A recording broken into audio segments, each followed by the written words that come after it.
ஆத்ம நமஸ்காரம்.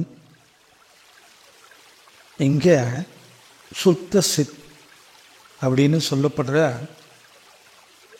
அறிவை தவிர வேறு ஒன்றுமே இல்லை. அறிவு மாத்திரமாக தான் இருக்குது.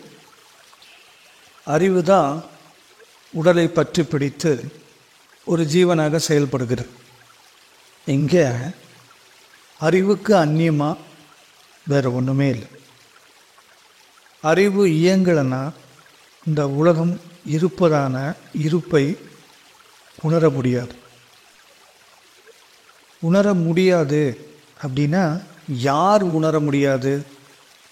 அப்போ உணர்வது யார் அப்படின்னு பார்த்தா இந்த அறிவு தான் உணருது.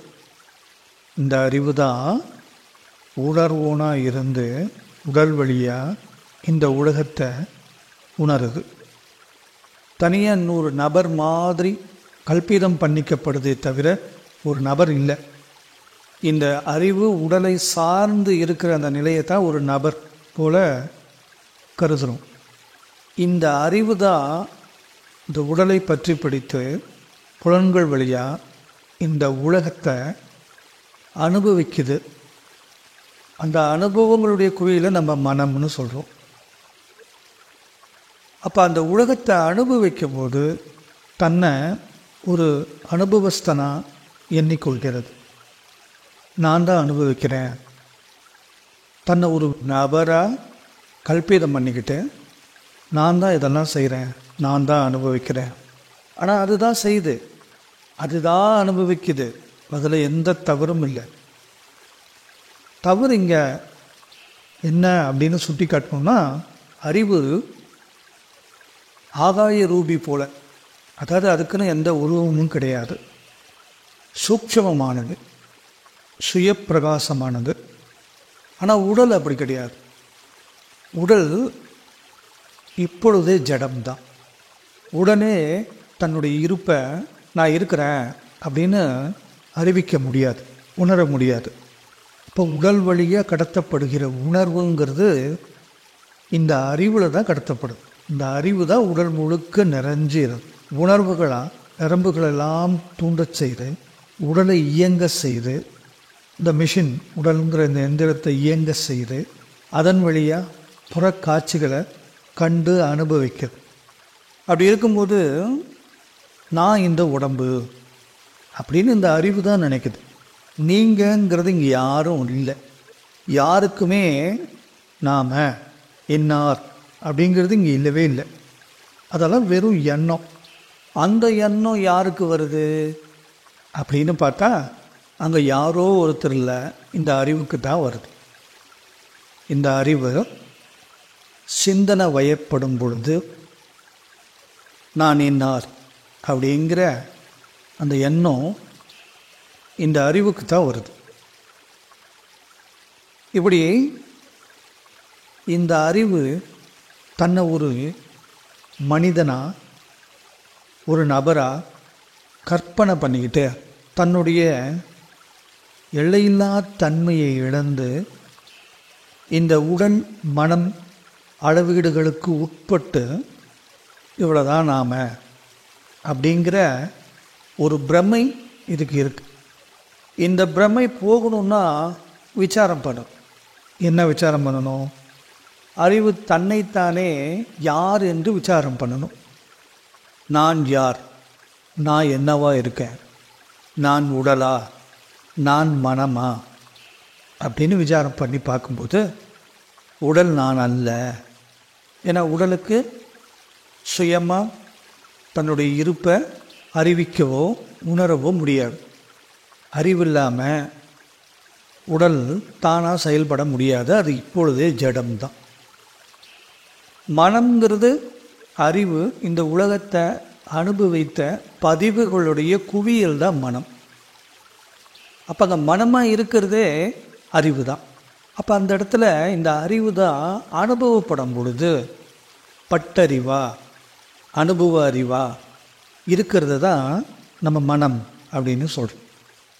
அப்போ இந்த ஒரே ஒரு மெய்ப்பொருள் தான், அறிவு தான் இங்கே எல்லாமாகவும் செயல்படுது. அனைத்தையும் அறியும் பொழுது அறிவாகவும், அனுபவிக்கும் பொழுது அனுபவஸ்தனாகவும், அனுபவிக்கக்கூடிய பொருள் அறிவாகவும். ஏன்னா அறிவுன்னு ஒன்று இல்லைன்னா முன்னாடி உங்களுக்கு இந்த உலகம்னு ஒன்று இருக்கிறது தெரியாது. அப்போ உலகப் பொருள்களெல்லாம் இந்த அறிவில் பிரதிபலித்து தான் அனுபவமாகுது. புலன் நுகர்ச்சின்னு நம்ம இந்த புலன் நுகர்வுங்கிறது அறிவில் தான் நடக்குது. புலன்கள் வழியாக இந்த அறிவு தான் செயல்படுது. அப்போ அனைத்திற்கும் ஆதாரமாக இருப்பது இந்த அறிவு தான். ஒரு முறை தேனிசாமி கிட்ட, ஐயா அப்போனா அறிவு தானே உயிர் அப்படின்னு கேட்குறேன். அப்போ அதுக்கு அவர் என்ன சொல்கிறாருன்னா, உயிரின் தொழில் அறிவு அப்படிங்கிறார். அதாவது சத் அப்படின்னு என்றும் மாறாத அழியாத ஒரு உண்மைத்தன்மை இருக்கு இல்லையா, இருப்பா, அந்த சத்து தான் அசையும் பொழுது, அந்த சத்தில் ஒரு அசைவு ஏற்படும் பொழுது சித்தா மாறுது. சத்து தான் சித்தா மாறுது. சித்து என்ன பண்ணுது, இந்த உடலை பற்றி பிடித்து உலக வயப்பட்டு இந்த உலகத்தை தனக்கு அனுபவமாக்கி கொள்ள எத்தனைச்சு அனுபவிக்குது. அப்போ சித்துக்கு சுயமாக அனுபவிக்கணும் அப்படிங்கிற அந்த எண்ணத்தோடைய உந்துதல் எங்கிருந்து வந்திருக்கோம் அப்படின்னு பார்த்தா, நம்ம ஏற்கனவே சிருஷ்டிக்கிரமங்கிற ஒரு வீடியோவில் பேசியிருப்போம். ஒரு ஜீவன் படைக்கப்படும் பொழுது அங்கே இந்த உலகத்தில் இன்னாரா அது செயல்படணும் அப்படிங்கும் பொழுது அதற்குண்டான லட்சணங்களை கல்பிதம் பண்ணி கற்பித்து தான் படைக்குது. அப்போ தான் அது போய் அந்த ப்ராசஸை தெளிவாக செய்ய முடியும் இல்லையா. காரணம் இருந்தால் தான் காரியம் நிகழ முடியும். அப்போ காரணத்தை கல்பிதம் பண்ணி அப்படி தான் ஒரு படைப்பு நிகழ முடியும். அப்போ அதுக்கு என்ன பேர்? அப்படி கல்பிதம் பண்ணிக்கிற கற்பிக்கக்கூடிய, இப்படி தான் இருக்கணும் ஒரு ரூல் கற்பிக்கிறோம் இல்லையா, அதுக்கு பிராரப்தம், தலைவிதி அப்படின்லாம் சொல்கிறோம். அப்போ இந்த கதாபாத்திரம், ஜீவனாகி இந்த கதாபாத்திரம் இந்த பூமியில் என்னவாகவெல்லாம் செயல்பட வேண்டும் அப்படிங்கிறது முன்கூட்டியே அந்த ஈஸ்வர சக்தி என்ன பண்ணுது, தனது இச்சை மூலியமாக இது இப்படி தான் இருக்கணும், இப்படி தான் நடக்கணும், இந்த ஜீவனுக்கு இதெல்லாம் நடக்கணும்னு சொல்லி கற்பித்து அதுக்கப்புறம்தான் இந்த ஜீவனாகவும் உடல் மனம் சம்பந்தப்பட்டு இந்த உலகத்தில் தன்னுடைய காரியங்களெல்லாம் நிகழ்த்திக்கிட்டு இருக்கு. அப்போ அளவுக்கு உட்படாத, அளவுக்கு கட்டுப்படாத எல்லையில்லா தன்மையாக இருக்கிற அறிவு பிராரப்தம் விதி அப்படிங்கிற அளவுக்கு தன்னை உட்படுத்திக்கிட்டு இந்த கதாபாத்திரத்துக்கு தேவையான அறிவை மாத்திரமாக எடுத்துக்கிட்டு இங்கே செயல்படும் பொழுது இந்த கதாபாத்திர அறிவை கடந்து தான் என்னவா இருக்கிறோம் அப்படிங்கிறது அதுக்கு தெரியல. ஏன் தெரியலன்னா அது அப்படி தான் படைச்சிக்கிச்சு தானே. இந்த கதாபாத்திரத்துக்கு உண்டான அளவீடில் மட்டும் அது செயல்படுறதுனால கதாபாத்திரத்தை கடந்து எல்லையில்லா தன்மையாக இருக்கிற இந்த அறிவு தன்னைத்தானே உணருதல் அப்படிங்கிறது ஏன் நிகழலைன்னா அது அந்த பிராரப்தத்துக்கு உட்பட்டு இது செயல்படுவதனால. ஏன்னா இப்படி தான் இருக்கணும் அப்படின்னு வரையறுக்கப்பட்டதுனால அதுக்குள்ளேயே இந்த அறிவு செயல்படுவதனால அதுக்கு ஒரு கதாபாத்திர அறிவு தான் அங்கே இருக்குமே தவிர கதாபாத்திரத்தை கடந்து தான் ஒரு எல்லையில்லா பரம்பொருளுங்கிறது அதற்கு அந்த ஞாபகம் இல்லை, மறதி மாதிரி. இப்போ நான் யார் அப்படிங்கிற விசாரம் ஏன் செய்யப்படுதுன்னா, நான் என்னவா இருக்கேன் அப்படின்னு உடலா மனமா உலகமா உலகம் உண்மையா அப்படின்னு விசாரம் பண்ணும் பொழுது, இதெல்லாம் தள்ளுபடி பண்ணும்போது எஞ்சி இருப்பது சுத்த அறிவா சுய பிரகாசமாக சித்து மாத்திரமாக இருக்கும். அதற்கு பேர் என்ன சொல்கிறோம் நம்ம, இருப்புணர்வுன்னு. அப்போ அந்த இருப்பு மாத்திரமாக இருக்கிறது மட்டும்தான் மிஞ்சும். அப்போ இதெல்லாம் நான் இல்லை. அப்போ இந்த இருப்பு நிலை தான் என்னுடைய சுயநிலை அப்படின்னு இந்த அறிவுக்கு புரிய வரும் பொழுது இந்த உலக வயப்பட்டு பல முரண்பாடான சிந்தனைகள்லாம் தனக்குள்ள ஒரு அளவீடாக இது இப்படி இருக்கணும், இப்படி இருக்கக்கூடாது, அது இது அப்படிங்கிற பல பிரச்சனைகள்லேருந்து, பல சூழ்நிலைகள்லேருந்து, பல பந்தங்கள்லேருந்து எண்ணங்கள் மூலியமாக தானே இதெல்லாம் நடக்குது. இப்போ ஒட்டுமொத்த மனதை கடந்து, மனம் நான் அல்லன்னு விசாரம் பண்ணும்போது மனதை கடந்த நிலையில், இந்த எண்ணங்களெல்லாம் கடந்த நிலையில், வெறுமன இருப்பு மாத்திரமாக இருக்கிறேன் அப்படின்னு உணர்ந்த நிலையில் இந்த எண்ணங்கள்லாம், முரண்பாடான இந்த எண்ணங்கள், நல்லது கெட்டது, இது வேணும் இது வேணாம் அப்படின்னு இந்த காட்சி திரிபான இந்த விஷயங்களெல்லாம் இந்த ஜீவனை பாதிக்காது. ஏன்னா இந்த ஜீவ பாவத்திலிருந்து இது விழிப்பு இருப்பு மாத்திரமாக இருக்கிற அந்த சர்வ பாவத்துக்கு பிரயாணிக்கிறதுனால, உள்முகமாக திரும்பி விசாரம் பண்ணி தன்னையே தான் நோக்கிக்கிறதுனால இந்த உலக பாவத்தில் சிக்கிக்கிட்டு இருக்கிறது இல்லையா, அதில் இருந்தெல்லாம் விடுபடக்கூடிய ஒரு சூழல் அந்த இடத்துல உருவாகுது. தன்னைத்தானே அறியும் பொழுது இந்த உலக பிரச்சனைகள்லேருந்து தன்னை விடுவிச்சுக்கிறது. இதை தான் நம்ம விடுதலை அப்படின்னு சொல்கிறோம். அப்போ தான் யார்? தான் இருப்பு மாத்திரமாக இருக்கிற சுத்த சித் அப்படின்னு புரியுது. இப்போ இது புரியுது, இதுதான் இதோட முடிவா அப்படின்னா, இது ஒரு தற்காலிகமாக மனதை கடந்து உடலை நான் இல்லை அப்படின்னு சொல்லி எல்லாம் விட்ட அனுபவம்னு ஒன்று இருக்கும் இல்லையா, அதை ஒரு மின்னல் காற்று போல சுவைக்கிறோம். அவ்வளோதானா அப்படின்னா இல்லை. இப்போ தான் நம்ம முதல் காலடி எடுத்து வைக்கிறோம். இதை புரிந்த மாத்திரத்தில் அதன் பிறகும் இந்த சரீரத்தை கொண்டு பிராரப்த வசத்தினால இங்கே என்ன நடக்கணுமோ அது நடந்துக்கிட்டு தான் இருக்கும். இந்த கதாபாத்திரம் அதற்குண்டான வேலைகள்லாம் இங்கே ஈடுபட்டுக்கிட்டு தான் இருக்கும். ஆனாலும் நான் சுத்த அறிவு, நான் ஒரு நபர் அல்ல அப்படிங்கிற அந்த விசாரம் பண்ணின அறிவு இருக்கு இல்லையா, விசாரம் பண்ணி ஒரு ரிசல்ட் நம்ம எடுத்தோம் இல்லையா, உணர்ந்தோம் இல்லையா, இதெல்லாம் இல்லாமல் நான் இருக்கிறேங்கிற மாத்திரமாக இருக்கிறேன் அப்படிங்கிற அந்த அனுபவத்தை மீண்டும் மீண்டும் நினைவு செய்து, அதுதான் நான், அதுதான் நான், எனக்கு சொரூபம் இல்லை, ஆனால் நான் எல்லாமாகவும் மாற முடியும், எல்லாமாகவும் ஆக முடியும். கண்ணு மூலியமாக நான் பார்க்கக்கூடிய காட்சிகள் எல்லாம் அத்தனையும் என்னுடைய உருமாற்றம்தான், சப்தங்கள் எல்லாம் என்னுடைய உருமாற்றம்தான். நான் இதில் எதிலும் ஈடுபட்டு கொள்ளவில்லை என்றால், இந்த எந்த உருமாற்றமும் எனக்கு நிகழவில்லை என்றால் நான் நானாக இருக்கிறேன். அதாவது இருப்பு மாத்திரமாக இருக்கிறேன். இருப்பு மாத்திரமாக இருக்க ஏதாவது முயற்சி செய்கிறேனா? இல்லை, அது அப்படி தான் இருக்கு. அப்படிங்கிறது புரிஞ்ச பிறகு விவேகம் ஏற்படும். ஒவ்வொரு உலக விஷயங்கள், நடைமுறையில் நடக்கிற விஷயங்கள் எல்லாம் பார்க்கும் பொழுது நல்லது கெட்டதில் அப்படின்னு நிறையா கோட்பாடுகள்லாம் வரையறுக்கப்பட்டு வச்சுருக்கோம் இல்லையா மனசில், அதெல்லாம் உடைக்கப்பட்டு தகர்க்கப்பட்டு சுதந்திரமாக பெரும் அறிவு மாத்திரமாக, இருப்பு மாத்திரமாக, ஒரு காட்சியை காண்பதை போல, ஒரு திரைப்படத்தை காண்பதை போல வெறுமனே இருப்பு மாத்திரமாக இருந்து இதை ஒவ்வொரு விஷயத்துக்கும் சாட்சி மாத்திரமாக எந்த விதத்தில் நல்லது கெட்டதுன்னு போய் சிக்கிக்காமல் விடுதலை உணர்வோடு இது இருக்கும். அப்படி இருக்கிறது தான் சுயநிலை, இருப்பு நிலை, தன்னுணர்வு நிலை அப்படின்னு சொல்லப்படுது.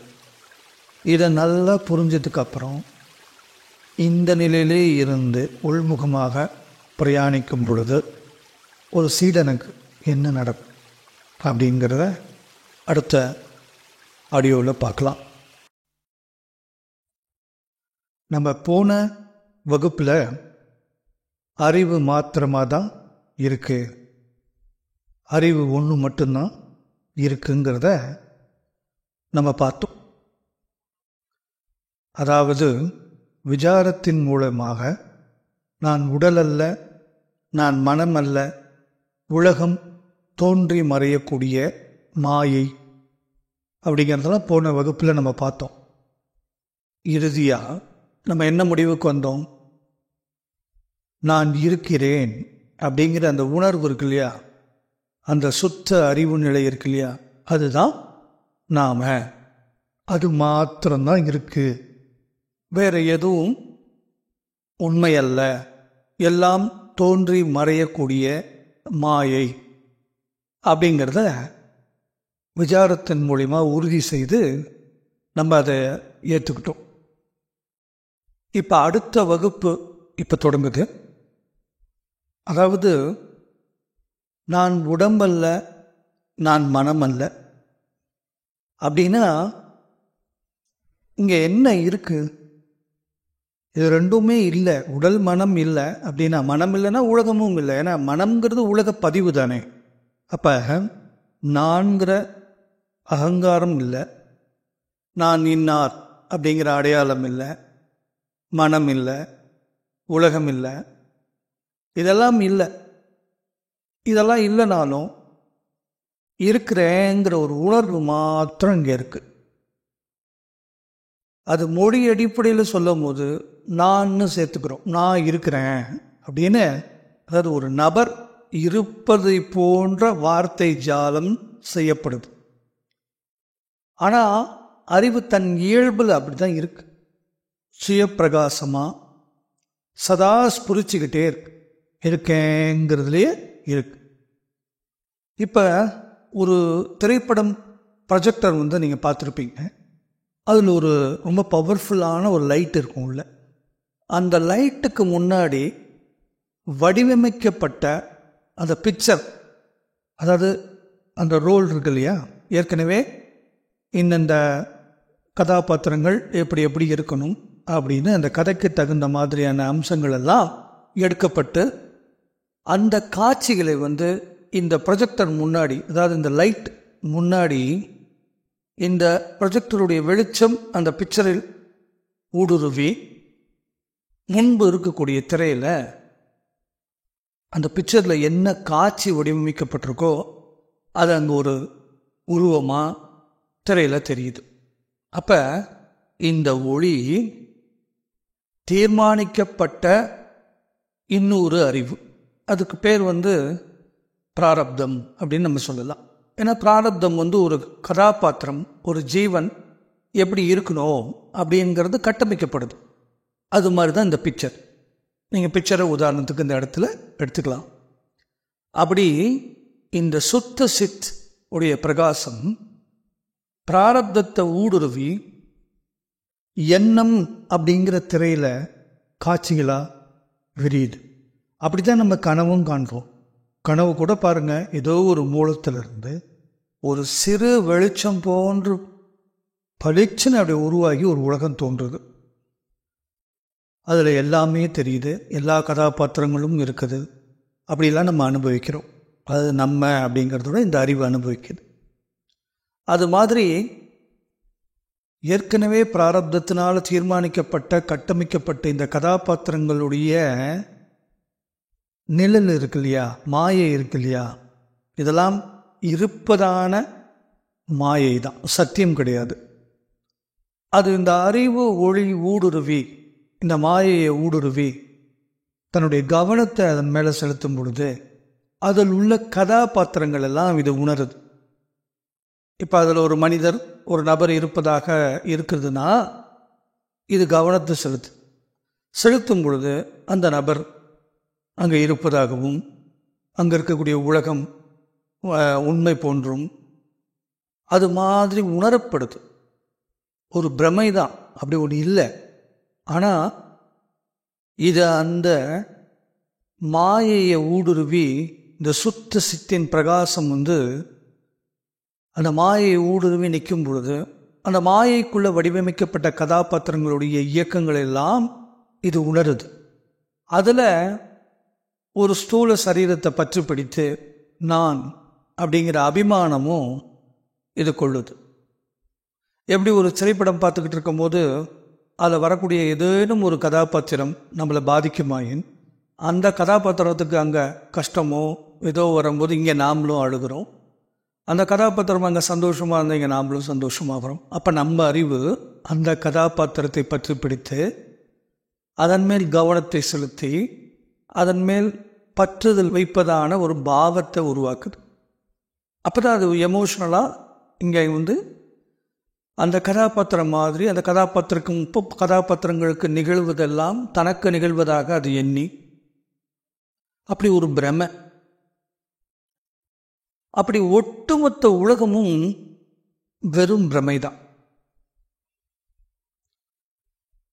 இப்ப இந்த கனவு கதாபாத்திரங்கள் தான் ஞானம் அடையணும் அப்படின்னு எத்தனைச்சு இவ்வளோ கேள்விகளுக்கு பதில் தேட வேண்டியதாக இருக்குது, நிறைய படிக்க வேண்டியதாக இருக்குது, நாம் அஜ்ஞானத்தில் இருக்கோம் அப்படின்னு ஒரு சந்தேகப்பட வேண்டியதாக இருக்குது.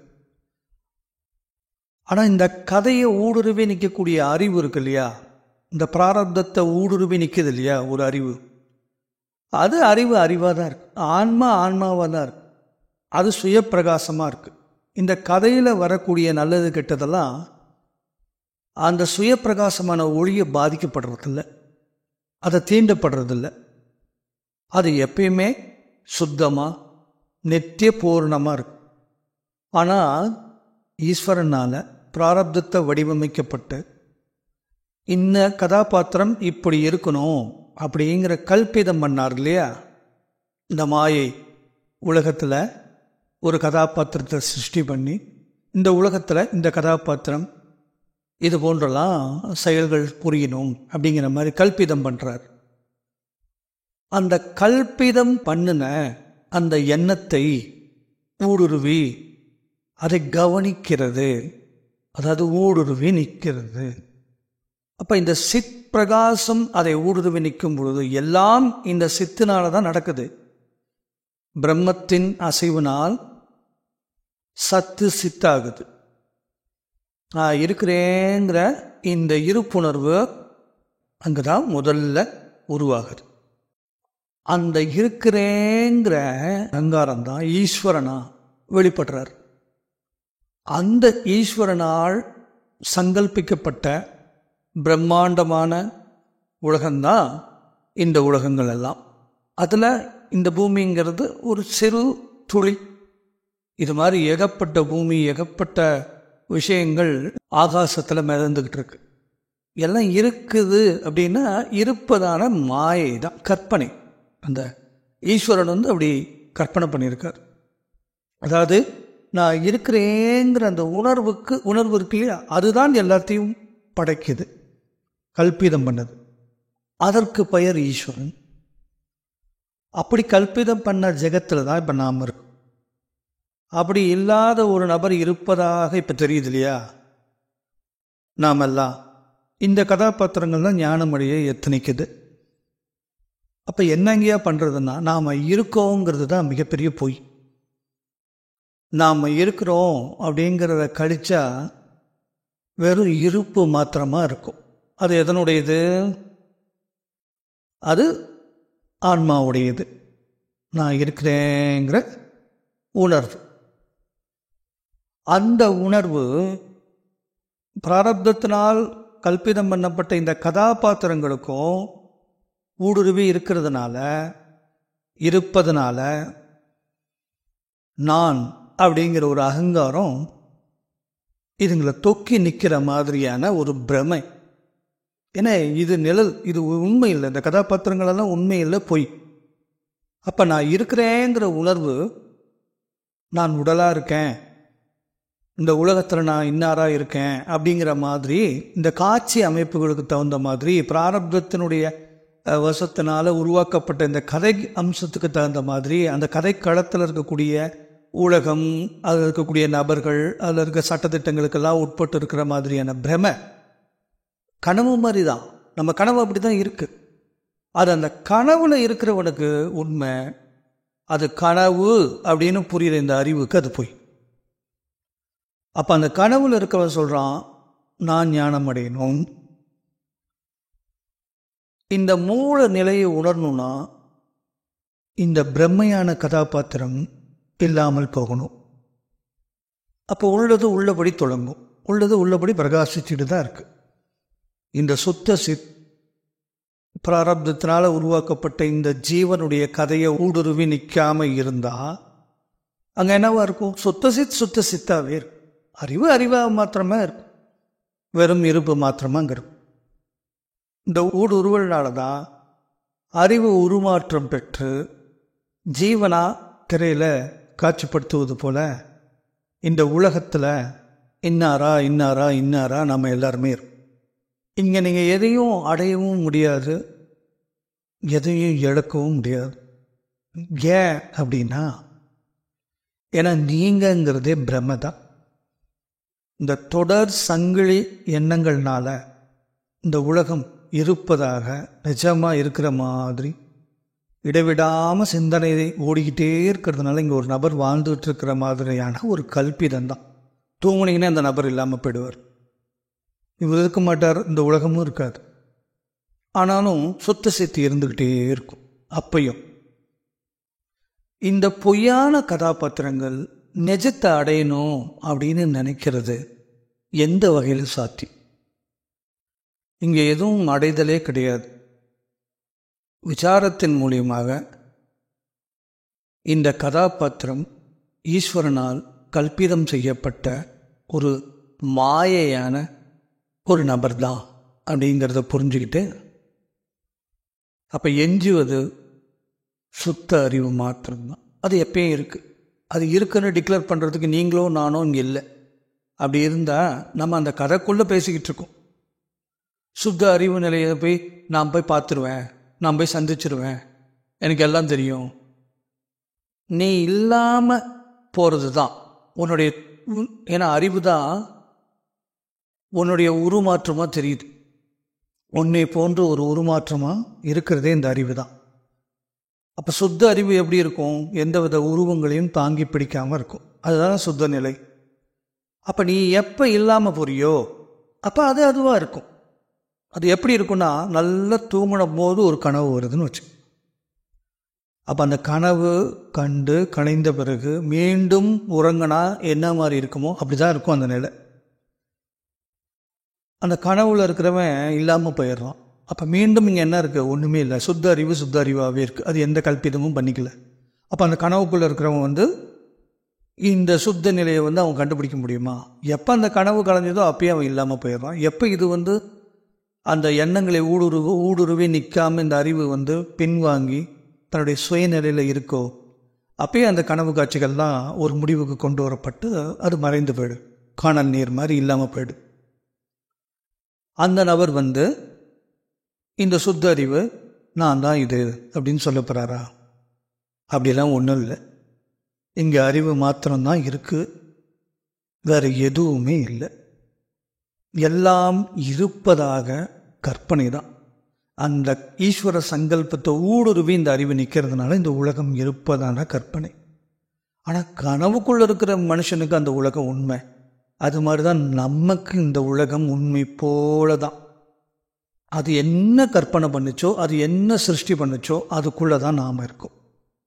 இந்த கதாபாத்திரங்கள் இருக்குது. நாமங்கிறது இங்கே இருக்கக்கூடிய கதாபாத்திரங்கள். இந்த கதாபாத்திரங்கள் எல்லாமே கல்பிதம்தான். அப்போ இந்த கல்பித கதாபாத்திர உருவங்களை எல்லாம் நம் கழித்து பார்த்தால் அறிவாக தான் இருக்குது. இந்த கதாபாத்திரம் போய் எதுவும் அடைய வேண்டியதில்லை. அது அப்படி தான் இருக்குது. உள்ளது உள்ளபடி தான் இருக்குது. யாரும் எதையும் இங்கே அடையிறதுக்கு இல்லை. அது இப்பயே சுத்தமாக இருக்குது, இப்பயே நித்திய பூர்ணமாக இருக்குது.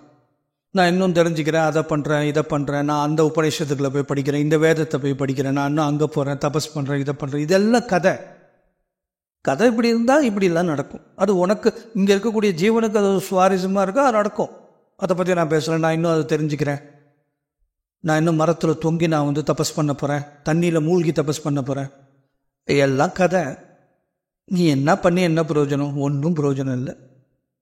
இங்கே என்ன கதையில் வரையறுக்கப்பட்டிருக்கோ அது அப்படியே தான் நடந்துக்கிட்டு. உன்னால் ஒன்றும் மாற்ற முடியாது. ஆதியில் இந்த உலகம் இப்படி நடக்கணும், இதில் நீ இப்படி இருக்கணும்னு அந்த ஈஸ்வரன் என்ன சிருஷ்டி பண்ணானோ அது நடந்துக்கிட்டு தான் இருக்குது. அதை யாராலும் மாற்ற முடியாது. ஏன்னா இங்கே இருக்கக்கூடிய இங்கே எல்லாம் அந்த உலகமே கற்பனை, அதில் உள்ள ஜீவர்கள் எல்லாம் கற்பனைங்கும் போது எதை போய் மாற்ற முடியும்?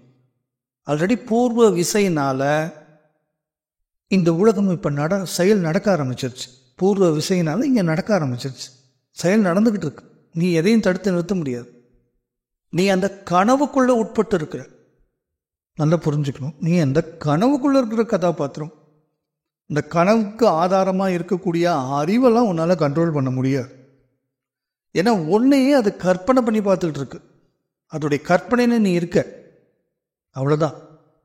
நீ எதையும் அடைய போகிறதில்ல, நீ எதையும் அடைய வேண்டிய அவசியம் இல்லை. ஏன்னா நீ இல்லாமல் போகிறது தான் ஞானம்னு சொல்கிறோம்.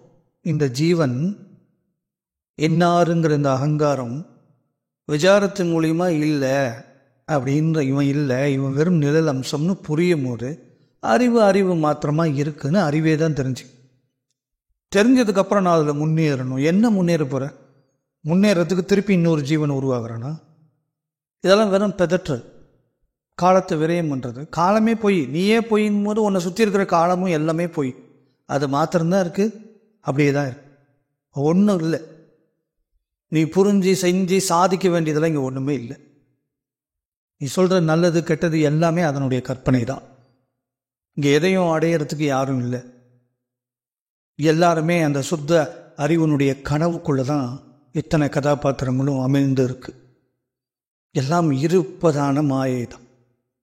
எதுவும் எதையும் அடைய வேண்டிய அவசியம் இல்லை. கதை அப்படி, காட்சிகள் அப்படி, அவ்வளோதான். இங்கே கனவுல இருக்க கதாபாத்திரங்கள் தான் எத்தனைக்குது அது பேசுது. ஏன்னா அந்த அறிவு அந்த கனவுல அந்த கதாபாத்திரங்கள் என்ன பேசணும், என்ன செய்யணும், எப்படி முயற்சி செய்யணும், எப்படி முயற்சி பலன் அளிக்கக்கூடாது, எப்படி முயற்சி பலன் எல்லாமே திட்டமிட்டு அந்த மூல அறிவினால் சிந்திக்கப்பட்டு ஊடுருவி இந்த கதாபாத்திரங்களுக்கு நிகழுது. இந்த கதாபாத்திரங்கள் ஒன்றுமே பண்ண முடியாது. அதனால் இங்கே ஒன்றும் பண்ணுறதுக்கு இல்லை, சும்மா இரு. பிராரப்தத்திற்கு தகுந்த மாதிரி, கதைக்கு தகுந்த மாதிரி, கதாபாத்திரங்களுக்கு தகுந்த மாதிரி எல்லாமே பொய்ன்னு தெரிஞ்சிருது. இந்த உடல் இருக்கும் வரை, இந்த நாடகம் இந்த உடலை பற்றி பிடித்து நிகழும் வரை ஒரு செயல் செய்வதான ஒரு பிரம்மை இருக்கும். நீங்கள் செயல் செய்தாலும் செய்யலைனாலும் சரி, எல்லாம் ஒன்று தான். ஆனால் இந்த உடல் இங்கே இருப்பதற்கான ஒரு காரணம் இருக்கும் இல்லையா? அது பூர்வ விஷயம் அது கற்பனை பண்ணியிருக்கு, பூர்வத்தில் அது கற்பனை பண்ணியிருக்கு. இது இந்த காரணத்துக்காக இந்த ஜீவனை படைக்கப்படுது அப்படின்னு ஒரு கதாபாத்திரத்தை படைச்சு, இந்த கதாபாத்திரம் இங்கே இந்த உலகத்தில் இப்படி இயங்குற மாதிரியான ஒரு பிரம்மை. அது நிகழட்டும், அது அப்படி தானே இருக்கும். யார் தடுக்க முடியும்? யாரும் இல்லை. அது மாத்திரம்தான் இருக்குது. அதுதான் எல்லாமாவும் இருக்குது. அதுதான் 84 லட்ச வகை உயிரினங்களாக படைப்பாக இருக்குது. நீங்கள் இருக்கீங்க அப்படிங்கிறது தான் பிரமை. அதுதான் இருக்கு, இருப்பு மாத்திரமாக அது இருக்குது, அவ்வளோதான் விஷயம். இது எப்படி திருப்பி நீங்கள் எங்கே பேசுனீங்கனாலும் ப்ராக்டிக்கலாக இதை உள்முகமாக போய் அனுபவிச்சா இவ்வளோதான் மிஞ்சும். இல்லை கதையுடைய சுவாரஸ்யத்தில் நான் இன்னும் போயிட்டே இருப்பேன், அப்படி கதை இருந்தால் உங்களுக்கு அது நடக்கும். அதை செய்யாதீங்கன்னு கூட இங்கே சொல்ல முடியாது. இப்போ நான் பேசிக்கிட்டு இருக்கிறதே கதை தான், இதுவும் அந்த கதையில் இருக்கு. எல்லா கதைகளும் பொய் அப்படிங்கிற மாதிரி இது ஏதோ உண்மை கதை மாதிரி அப்படி இல்லை. அதெல்லாம் பொய்ன்னு சொல்கிறது இது உண்மை மாதிரி, எல்லாம் மாதிரி தான். இந்த மொழிகளை கடந்து, இந்த உருவங்களை கடந்து, உலகத்தை கடந்து, இந்த சிந்தனைகளை கடந்து பார்த்தா அங்கே வெறுமனே இருப்பு மாத்திரம்தான் இருக்கும். அதுவாக தான் இருக்குது, அதுதான் இருக்கு. அது தவிர வேறு ஒன்றுமே இல்லை, அதற்கு அந்நியமே வேறு ஒன்றுமே இல்லை. அந்த சத்து தான் அசையும் பொழுது சித்தா மாறுது, அவ்வளோதானே. ஆத்ம நமஸ்காரம்.